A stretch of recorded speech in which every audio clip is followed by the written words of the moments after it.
আপনি কি বিশ্বাস করেন ভালোবাসা মৃত্যুর পরেও টিকে থাকে? যদি একটা ছোট স্পর্শ সবকিছু বদলে দিতে পারে, তাহলে সেই স্পর্শের পিছনে কি রহস্য লুকিয়ে আছে? প্রাচীন হিমালয় এক নির্জন উপত্যকায়, সেখানে চিরকাল বরফ পড়ে, কুয়াশার রাজত্ব করত সবসময়। সেখানে ছিল ছোট্ট একটা গ্রাম।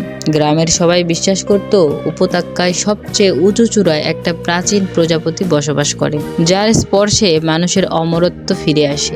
কিন্তু প্রজাপতিটি বছরে একবার মাত্র দেখা দিত, যখন বসন্তের প্রথম সূর্যকিরণ চূড়ায় পড়ত। এই প্রজাপতির নাম ছিল নক্ষত্র প্রজাপতি।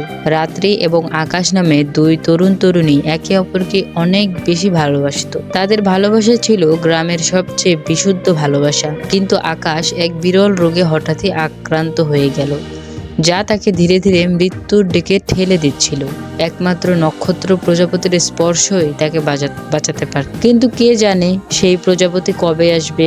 রাত্রে আকাশের জীবন বাঁচানোর জন্য প্রত্যেক বসন্তে সেই চূড়ায় গিয়ে অপেক্ষা করত।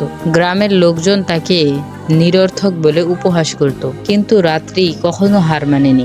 এক বসন্তের ভোরে যখন আকাশ প্রায় মৃত্যুর কোলে ঢলে পড়ছে, রাত্রি শেষবারের মতো চূড়ার দিকে তাকিয়ে রইল। হঠাৎ একটা উজ্জ্বল আলো দেখে ঝলমল করে উঠল। একটি বিশাল নীল রঙের প্রজাপতি এসে রাত্রির হাতে বসল। তার স্পর্শে রাত্রির শরীরে এক অদ্ভুত শক্তি অনুভব হলো। প্রজাপতিটি তার হাতে একটা ছোট্ট আলোর বিন্দু রেখে উড়ে চলে গেল।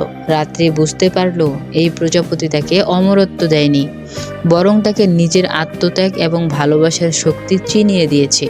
সে দৌড়ে আকাশের কাছে ফিরে এলো, এসে সেই আলোর বিন্দুটি তার কপালে রাখল। বিস্ময়কর ভাবে আকাশের শ্বাস প্রশ্বাস স্বাভাবিক হয়ে এলো।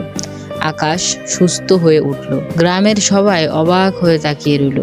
তারা ভেবেছিল নক্ষত্র প্রজাপতি মানুষকে অমরত্ব দেয়, কিন্তু আসলে এটি ভালোবাসার শক্তিকে জাগিয়ে তোলে। রাত্রি সেদিন বুঝেছিল অমরত্ব কেবল শারীরিক অস্তিত্ব নয়, বরং ভালোবাসার চিরন্তন প্রবাহ নিহিত। তাদের গ্রামের মানুষ এর কাছে সে কিংবদন্তি হয়ে রইল, যা প্রমাণ করে যে সত্যিকারের ভালোবাসার স্পর্শ যে কোনো অসম্ভবকে সম্ভব করে তোলে। তো ভিউয়ার্স, আজকের গল্পটি কেমন লেগেছে কমেন্টে বলবেন, আর এরকম ভিডিও পেতে চ্যানেলটিকে অবশ্যই সাবস্ক্রাইব করে রাখবেন।